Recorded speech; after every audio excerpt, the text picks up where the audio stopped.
Soup. When is it a food versus a beverage? This question has plagued humans for centuries, but after intensive research, I believe I finally found a scientific way of determining this. Quickly for those of us behind the rest, soup is a concoction requiring cooking space, a pot, an acceptable amount of liquid, some solid ingredients, and a smidge of love. After the love's boiled away, your soup should be ready. Now, it's only a soup when it lies between a liquid and a solid, as too much of either breaks the golden ratio, recently discovered by myself. The golden ratio requires 63.7% food and 36.3% liquid. This ratio makes for the perfect soup, but for the average person, it's okay to be off by 1 decimal. And whilst it will be noticeable, it should just avoid raising Gordon Ramsay's blood pressure. Of course, this is still a figure to master. Thus, I've devised 2 indicators to help you determine if your soup meets these lenient standards, or if you need to go back into the kitchen and try again. The first parameter is the bread etiquette test.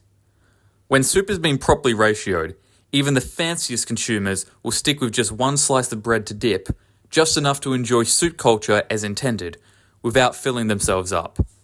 However, taking less than 1 shows they're filling up too much, indicating an overdose of solid food within the broth. Additionally, taking more than 1 slice shows an inability for the dish to adequately fill stomachs, delegating it to a simple drink. Ultimately, the bread test should be the first sign of an issue with your soup. Unfortunately, some patrons may be hard to read, having 1 bite less or more than the correctly determined single slice. Thus, the beverage test can determine whether or not this person is satisfied with their meal, or if it cannot be defined as a soup entirely.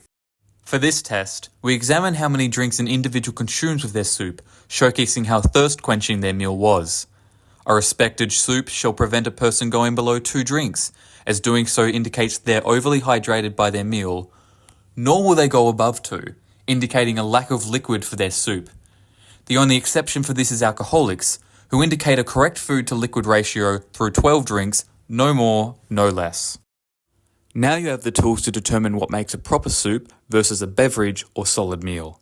Thus, you viewers now have the knowledge to correctly classify tomato soup as a beverage.